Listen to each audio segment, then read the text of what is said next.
Jack Roberto, inamin na sa publiko ang totoong dahilan ng hiwalayan nila ni Barbie Fortesa. Nakakagulat.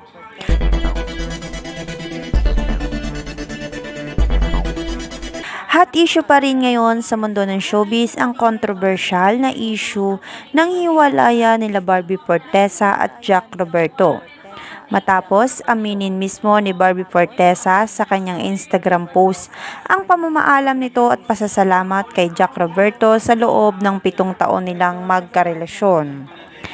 Marami man ang nalungkot matapos ang naging anunsyong ito ni Barbie, ay marami naman ang hindi makapaniwala na maging sila ay maghihiwalay pa rin sa kabila ng maganda nilang pagsasama. Bakas kasi sa kanilang mukha ang masayang relasyon kung kaya't hindi sukat akalain ng marami na aabot pa sila sa paghihiwalay. Maging ang kani-kanilang pamilyang araw ay hindi rin lubos maisip na maghihiwalay pa sila. Dahil akala ng mga ito ay road to forever na din sila.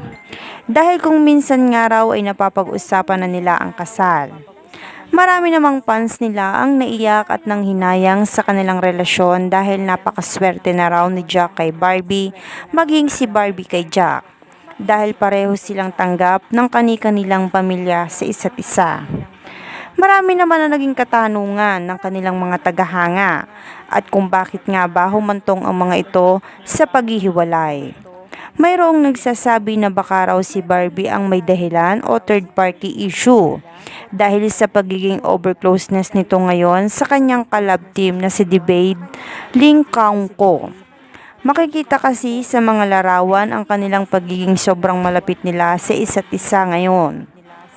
Matapos nga aminin ni Barbie na hiwalay na sila ni Jack ay nagbigay naman ng kanyang saloobin si Jack Roberto tungkol dito. Ayon sa kanya, mahirap man daw tanggapin ang katotohanan ay mas pipiliin na lang daw niya maging masaya para sa sarili ngayon. Tanging hiling na lang daw nito sa kanilang mga tagahanga ay sana suportahan na lang sila sa kung ano ang kanilang naging desisyon ngayon sa kanilang relasyon.